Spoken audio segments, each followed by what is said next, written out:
오늘도 주께 감사하며 예배할 때 주의 성령이 각양 심령마다 충만하게 채워주실 줄 믿습니다. 우리는 지난주 사도행전 9장에서 베드로가 루다와 요빠 지역을 다니면서 복음을 전하고 병든 자를 고치고 죽은 여제자 라비다를 살리는 일들을 살펴보았습니다. 베드로를 통한 기적은 복음을 위한 도구였고 하나님 나라를 위한 섬김이었습니다. 특별히 다비다는 복음을 위해 거룩한 낭비의 삶을 살았습니다. 베드로는 그녀의 삶과 신앙에 감동하여 무릎을 꿇고 기도하고 그녀에게 말합니다. 다비다야, 일어나라. 이 말씀은 단지 한 사람의 부활만을 의미하는 것은 아니라고 말씀드렸습니다.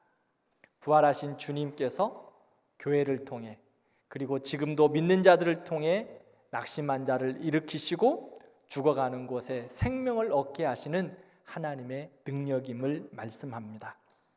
그러므로 우리 안에 죽어있는 심령, 두려움으로 주저하는 모습이 있다면 날마다 믿음으로 선포하기를 진심으로 바랍니다. 지난 말씀드렸죠? 다비다야 일어나라. 달리다 굼, 달래 굼. 우리의 심령 가운데 낙심과 우울과 주저함이 있을 때 주를 향하여서 이렇게 선포하는 우리들이 되었으면 좋겠습니다. 그럴 때마다 주님께서 우리를 새롭게 하시고 생명의 은혜를 주실 줄 믿습니다. 오늘 본문은 예루살렘에 임했던 복음이 이방인에게 그리고 땅끝까지 복음이 전파되는 아주 중요하고 결정적인 사건을 다루고 있습니다. 사도행전을 기록한 누가는 이 사건을 10장, 11장 그리고 15장에 3번씩이나 강조하며 기록합니다. 하나님께서 예루살렘에 고난이라는 도구를 사용하셔서 흩으셨습니다. 그런데 여전히 유대인들 중심으로 복음이 전파되고 있었습니다. 오늘 본문을 보면 하나님께서 이제 그 벽을 허무시는 것입니다. 모든 백성들에게 복음이 전파되도록 하나님께서 유대인들 안에 세워진 벽을 베드로를 통하여 허무시는 것을 볼 수 있습니다. 하나님께서 복음의 지경을 어떻게 넓히시는지 살펴보면서 함께 은혜를 나누기 원합니다. 하나님은 복음의 역사를 이루시기 위해 그리고 하나님의 나라를 확장하시기 위해 하나님의 사람들을 찾으십니다.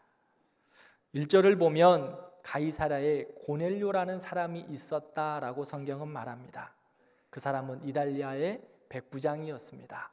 즉 그는 이방인이었다라고 말하는 겁니다. 그런데 2절에 보면 그는 경건하고 온 집안과 더불어 하나님을 경외하고 백성들을 많이 구제하고 기도하는 사람이었습니다. 이방인이었지만 하나님을 경외하고 하나님의 뜻을 따라 살아가려고 애를 쓴 사람임을 볼 수 있습니다. 그런데 그는 아직 예수 그리스도에 대한 복음을 제대로 듣고 믿지 못했고 성령을 체험하지도 않았습니다. 하나님께서는 고넬료가 복음을 듣고 성령을 받음으로 온전한 그리스도인이 될 수 있도록 하나님께서 친히 인도하시고 준비하신 것을 볼 수 있습니다. 하루는 고넬료가 기도할 때 하나님의 사자가 환상 중에 고넬료를 찾아왔습니다. 그리고 내 기도와 구제가 하나님 앞에서 상달되어 기억되었다 말합니다.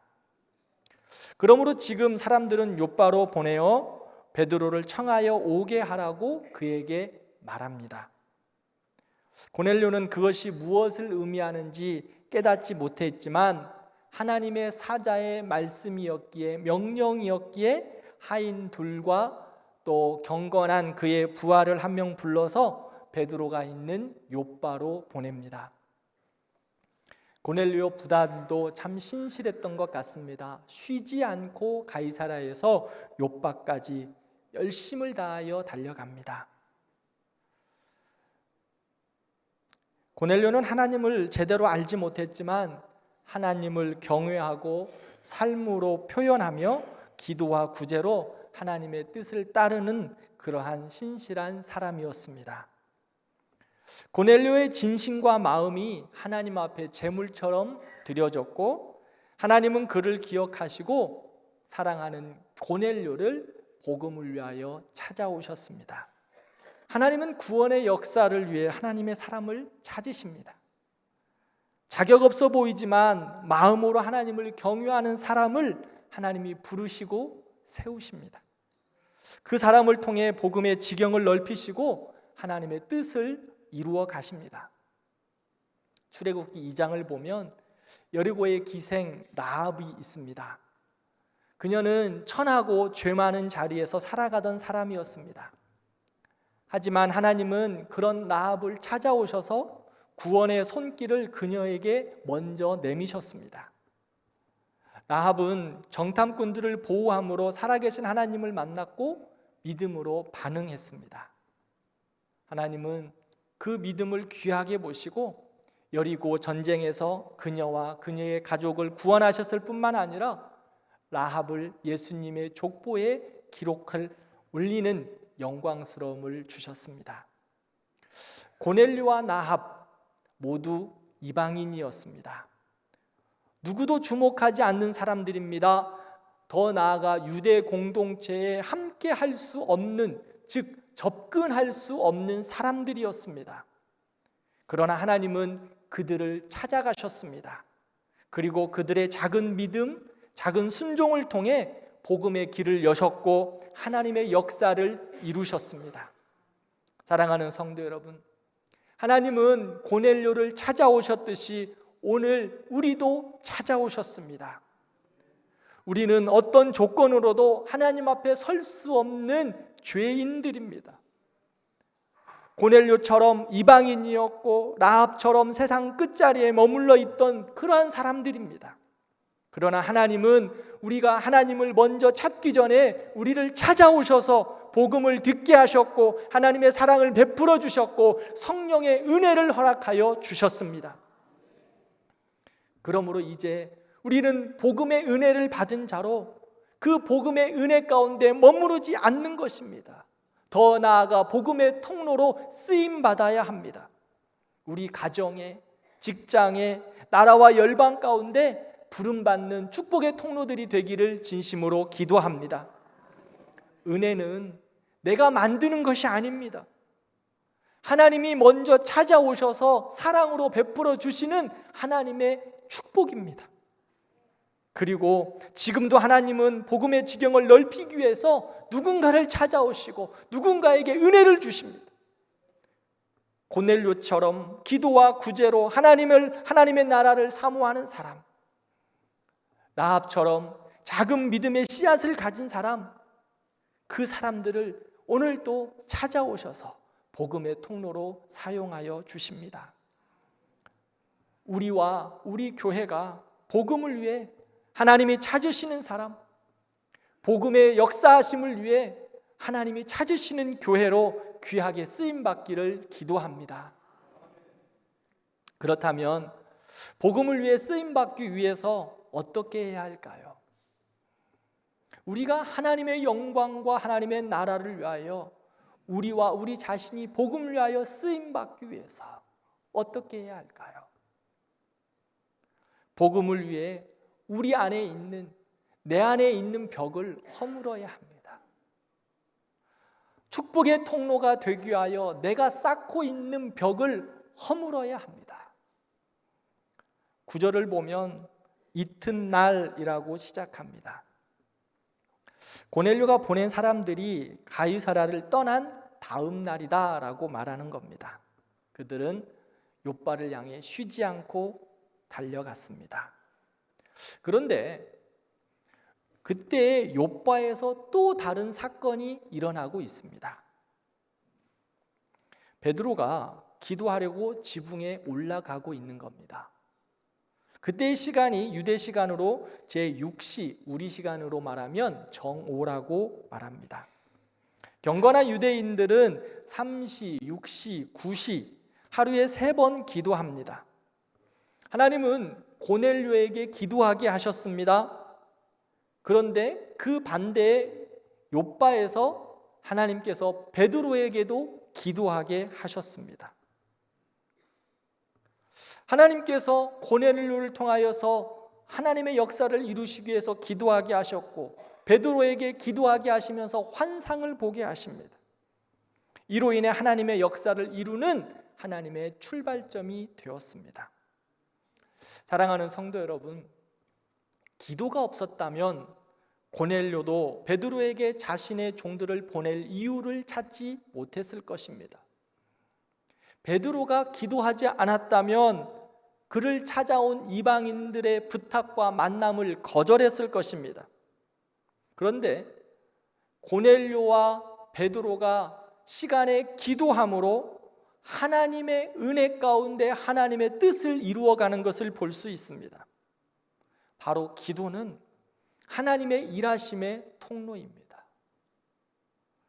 우리는 하나님의 형상으로 지음받은 영적인 존재들입니다. 그러므로 우리는 말씀과 기도를 통해 하나님과 연결되고, 말씀과 기도를 통해 하나님의 나라와 그의 뜻을 알게 되는 것입니다. 그렇다면 하나님께서 우리에게 생각나게 하시는 것이 있을 때 우리는 어떻게 해야 할까요? 하나님이 깨닫게 하시는 말씀이 있으면 우리는 어떻게 해야 할까요? 그것은 기도하라는 것입니다. 제가 예전에 설교하면서 말씀드린 적이 있습니다. 우리가 새벽에 하나님께서 깨우시면 그 시간은 무엇하라 말씀하셨죠? 네, 하나님이 우리를 깨우시면, 새벽에 깨우시면 다시 자려고 이렇게 부추기지 말고 그 시간은 기도하라고 하나님이 깨우셨다, 제가 말씀드렸어요. 하나님이 우리를 기도하라고 부른 시간입니다. 사랑하는 성도 여러분, 잠이 오지 않으십니까? 그 시간은 무엇하라? 기도하라. 그리고요, 하나님이 생각나게 하시는 사람이 있으십니까? 그러면 그 사람은요, 기도하라고 하나님이 생각나게 하시는 거예요. 그리고 하나님이 우리에게 깨닫게 하시는 것이 있습니까? 기억하게 하시는 것이 있습니까? 그것은 기도하라는 겁니다. 그 일을 위하여 기도하라. 그 사람을 위하여 기도하라. 로마서 8장 26절 보겠습니다. 함께 읽겠습니다. 이와 같이 성령도 우리의 연약함을 도우시나니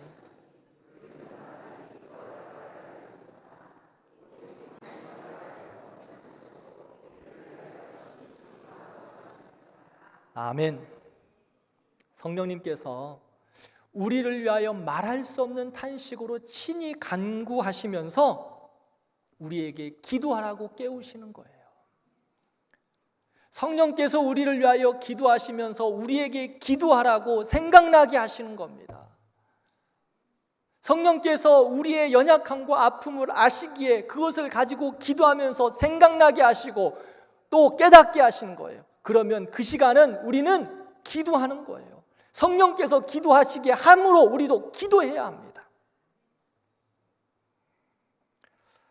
베드로는 무두장이 시몬의 집에 머물러서 정오에 기도하려고 지붕에 올라갑니다. 시장기가 있습니다. 그런데 기도하던 베드로는 뜻하지 않은 환상을 보게 됩니다. 그에게 하늘이 열리며 보자기 같은 한 그릇이 내려왔는데 그 안에는 네 발 달린 짐승, 기는 것과 공중에 나는 것들이 있습니다. 레위기 11장의 정결 음식법에 어긋나는 부정한 음식들로 가득 담겨 있습니다. 소리가 있었는데 베드로에게 일어나서 이 모든 것을 잡아 먹으라 라고 말씀합니다. 베드로는 주님, 제가 이제까지 속되고 깨끗하지 않은 것을 결코 먹은 적이 없습니다. 즉 유대인들은 부정한 음식에 손도 대지 않았습니다. 베드로가 이렇게 이야기하는 거예요. 이제까지 제가 이 부정한 음식, 율법에 말한 이 부정한 음식을 손도 대지 않고 보지도 않았습니다. 그런데 주님, 제가 이것을 어떻게 먹을 수 있습니까? 저는 먹을 수 없습니다. 이렇게 대답하는 거예요. 주님께서 베드로에게 말합니다. 내가 깨끗하게 한 것을 내가 속되다고 하지 말라. 잡아먹으라. 그런데 베드로는 어떻게 합니까? 끝까지 거절합니다. 먹지 않겠다고 합니다. 베드로의 반응이 생각보다 강합니다.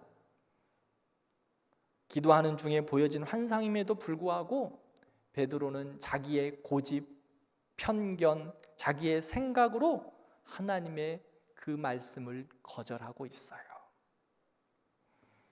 베드로는 초대교회를 이끄는 수제자였습니다. 오순절 성령 강림의 현장에서 담대히 복음을 전했던 사도입니다.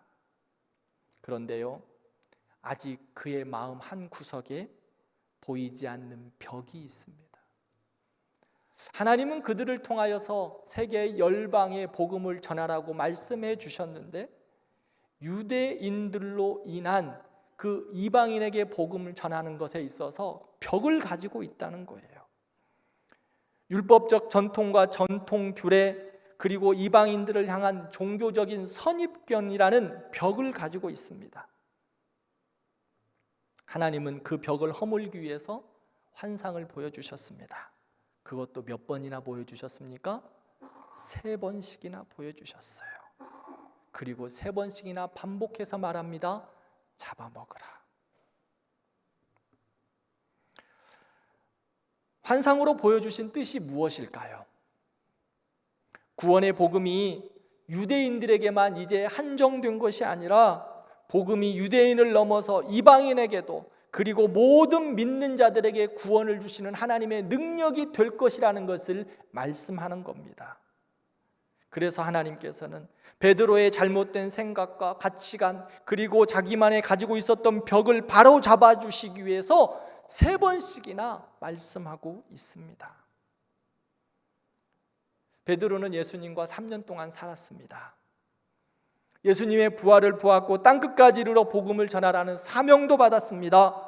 그럼에도 불구하고 여전히 그의 마음 한가운데 잘못된 편견과 자기만의 벽이 가득 세워져 있습니다. 주님께서 베드로가 가지고 있는 벽이 잘못되었다고 지적함에도 불구하고 전혀 돌이키지를 않습니다. 아니, 돌이킬 생각이 없는 것 같습니다. 자기만의 벽을 더 쌓고 있습니다. 고전관념과 신앙적인 편견의 벽이 너무나 단단하다는 겁니다.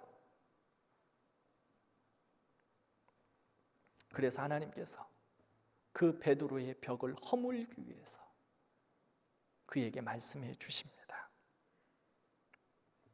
사랑하는 성도 여러분, 하나님의 뜻이 아닌 자기만의 신앙의 틀과 편견을 가지고 있으면, 그리고 그것을 벽으로 높이 쌓아 가지고 있으면 성령께서 역사하지 못하십니다. 아니, 안 하십니다. 자기의 벽으로 인하여 하나님의 능력을 자기의 그 수준으로 제한하게 되는 겁니다. 베드로는 하나님이 보여주신 환상이 무슨 뜻인지 고민하게 돼요. 성령께서 베드로에게 말씀하십니다. 20절을 보면 일어나 내려가 의심하지 말고 함께 가라. 내가 그들을 보내었느니라. 사랑하는 성도 여러분, 하나님께서 우리에게 깨닫게 하시는 것, 하나님이 말씀을 우리에게 가르쳐 주시는 것, 평생 나의 신앙으로 세워졌던 나의 잘못된 벽이 있다면 그 말씀 앞에 부서지는 은혜가 있기를 바랍니다. 베드로도 이제 그 말씀 앞에 부서져서 말합니다. 주님께서 이야기하시는 거예요. 의심하지 말라. 의심하지 말고 함께 가라. 네가 쌓았던 이제까지의 그 높은 벽들 의심하지 말고 부서쳐라. 다 부서내라고 말씀하고 있습니다.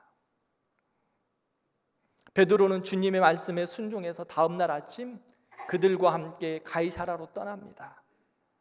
마침내 이방인 선교의 문을 여는 첫 걸음이 된 것입니다. 베드로는 자신의 이해와 전통, 율법적 의식을 내려놓고 성령의 음성에 순종하여 고넬료의 집으로 향합니다.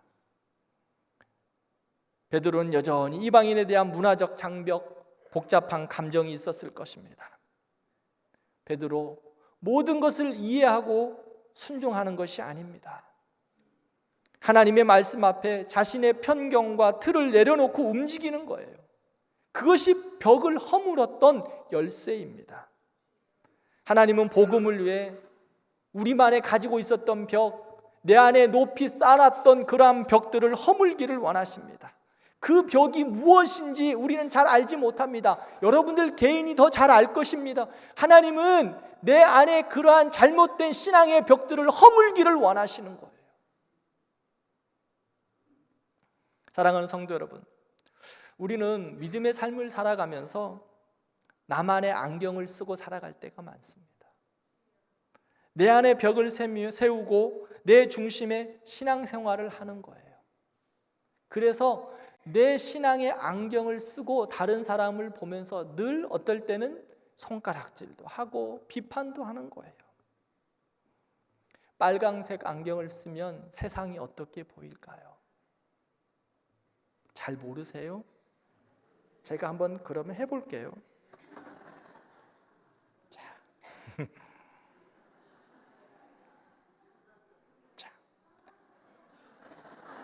어떻게 좀 예쁘게 나옵니까? 네. 자, 분홍색 안경을 쓰고 여러분들을 보니까 여러분들의 얼굴이 뽀얗고 예쁘시네요. 제가 여러분들이 어떻게 보일까요? 대부분이 지금 뽀얀 분홍색으로 보이세요. 여러분들의 색깔이 거의 다 동일하세요. 얼굴 색들이. 그러면 이것을 좀 벗으면 어떨까요? 여러분들의 본 모습을 볼 수 있겠죠? 그럼 다른 색을 한번 써보겠습니다. 자.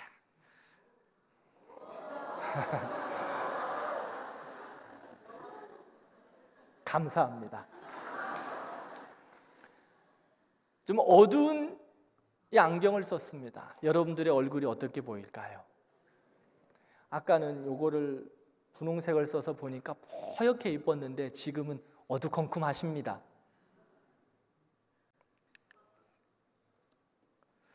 사랑하는 성도 여러분, 여러분들은 하나님 앞에서 어떤 신앙의 안경을 쓰고 계십니까? 50년, 60년 평생을 신앙생활하면서 내 중심의 안경만을 쓰고 계시지는 않으셨습니까? 그것이 고정관념이 되어서 나의 편견이 되어서 높은 벽을 세우는 안경이 되지는 않으셨습니까? 우리는 내 안에 세워진 안경을 벗어버리고 내 중심의 그 신앙생활 다 내려놓고 그 벽을 허물어야 하고 주님이 주시는 은혜의 안경을 써야 합니다. 복음의 안경을 써야 합니다. 은혜의 안경을 쓰고 복음의 안경을 제대로 써야 하나님의 뜻을 보게 되고요, 하나님의 마음을 알게 되고 하나님의 일들을 감당하게 되는 겁니다. 내 중심으로 하면 내 일밖에 되지 않습니다. 디딤돌이 되지 않고 거친 돌이 되는 거예요. 하나님은 은혜로 우리를 하나님의 자녀 삼으셨습니다. 그런데 나의 편견과 고정관념과 잘못된 자아로 하나님이 기뻐하시는 삶이 아니라, 하나님이 원하시는 믿음의 걸음이 아니라 내 중심에 벽을 세우고 있지는 않습니까? 베드로처럼 3번씩이나 말씀하시는데도 불구하고 하나님 앞에서 절대로 포기하지 않고 있는 나의 벽이 있지는 않으십니까? 그것이 신앙의 벽일 수도 있고 삶의 벽일 수도 있습니다. 하나님은 우리 안에 굳게 쌓여 있는 편견, 고정관념, 자기의 의, 상처, 용서하지 못하는 감정, 내가 스스로 세운 한계들과 벽을 세우지 말라고 말씀합니다. 그 벽들을 부수라고 말씀합니다. 사랑하는 성도 여러분, 내가 세운 벽을 허물어야 그리고 내 안경을 벗어버려야 하나님이 역사하십니다. 그 안에서 하나님이 일하실 것입니다. 복음으로 일해야 하고 말씀으로 일해야 하고 은혜로 일해야 하는 겁니다. 그러면 어떻게 허물 수 있을까요? 말씀에 순종하며 허물어야 되는데 그것은 자기 부인으로 허물 수 있습니다. 내 안에 세운 나 중심의 그 벽들은 나를 부인함으로 허물어집니다. 복음이 이방인에게 전파되기 위해서 베드로에게 환상을 주셨습니다. 그럼에도 불구하고 자기의 잘못된 신앙과 편견으로 자기만의 벽은 무너지지 않았습니다. 성령님께서 베드로에게 말씀하셨습니다. 그때서야 순종하며 자기의 주장과 편견을 내려놓고 가이사랴로 갑니다. 사랑하는 성도 여러분, 베드로가 가이사랴로 떠나기까지는 단순한 순종이 아니에요. 자기 안의 벽들을 완전히 내려 부수고 자기 안에 그 욕심 다 내려놓고 자기의 자존심 다 내려놓고 자기를 부인하는 전제 가운데 시작된 겁니다. 그는 평생 유대인으로 살았어요. 정결법을 지키면서 살았습니다. 그것을 부인하는 거 쉽지 않았습니다. 그러나 말씀하셨을 때 자기를 부인하고 십자가를 지면서 나아가는 것입니다. 자신이 배운 것, 믿어온 것, 옳다고 여겨온 신앙의 원칙들이 있었습니다. 그러나 그 신념들, 자기가 주장하는 그 모든 것들이 복음보다 앞설 수는 없습니다. 하나님은 복음은 흘러가기 위해서 베드로의 생각을 바꾸신 것을 뿐만 아니라 베드로가 자기를 부인하고 주의 말씀 앞에 나아가기를 원하셨습니다. 베드로는요, 주님의 제자로서 자기 부인의 삶을 참 잘 감당했어요. 그럼에도 불구하고 주님은 그에게 계속해서 자기를 부인하라고 말씀합니다. 지금 베드로가 어디에 있습니까? 지금 베드로는 욥바에 있는 무두장이 시몬의 집에 있습니다. 욥바에 와서 다비다를 고치고 그가 머문 곳은 무두장이 시몬의 집이에요. 욥바에서 베드로가 다비다를 고쳤을 때 많은 사람들이 베드로의 그 기적을 보았습니다. 그래서 어땠을까요? 사람들이 베드로를 모시고 싶었을 거예요. 그런데 베드로는 어디로 갔습니까? 해변가에 있는 무두장의 집으로 갑니다. 왜 해변가의 무두장으로 집으로 갔을까요? 전망이 좋은 그 비치가 있는 곳으로 가고 싶어서 그랬을까요? 요즘 같으면 이 비치가 있는 그 해변가가 참 좋은 집들이지만 그 당시에는 무두장이 이 시몬의 집이 비치에 해변에 있었던 이유는 성 안에서 살 수 없었기 때문에 쫓겨가서 그곳에 사는 겁니다. 무두장이가 뭐 하는 사람입니까? 가죽을 만드는 사람입니다. 즉 죽은 짐승의 가죽을 벗겨서 가죽 제품을 만드는 사람이에요. 죽은 짐승을 만진다는 것은 무슨 일인지 아십니까? 부정한 일을 한 사람이다. 율법에 의하면 부정한 일들을 감당하고 있는 사람 중에 하나였어요. 그래서 무두장이 시몬은 아주 부정한 사람 취급을 받았어요. 그런데 베드로가 지금 어디에 가 있습니까? 부정한 사람 무두장이의 집에 머물고 있어요. 베드로는 이것도 자기를 부인하는 정말 최고의 헌신이었습니다. 유대인들에게 있어서 부정한 사람을 만난다는 것은 곧 자기도 부정한 것이 전이 된다고 생각했기 때문에 부정한 사람들을 근처에도 두지 않는 거예요. 그래서 성 안에 무두장이가 살 수 없고 어디에 가서 살아요? 해변가에 도망가서 살고 있는 거예요. 그런데 지금 베드로는 무두장이 시몬의 집에 가서 유숙하고 있었어요. 하나님의 말씀을 따라 복음이 전해지기 위해서 부정한 자들에게까지 복음을 전하는 그러한 삶으로 자기를 부인하고 있는 것을 볼 수 있어요. 그런데 무두장이는 유대인이었을까요? 이방인이었을까요? 유대인이었습니다.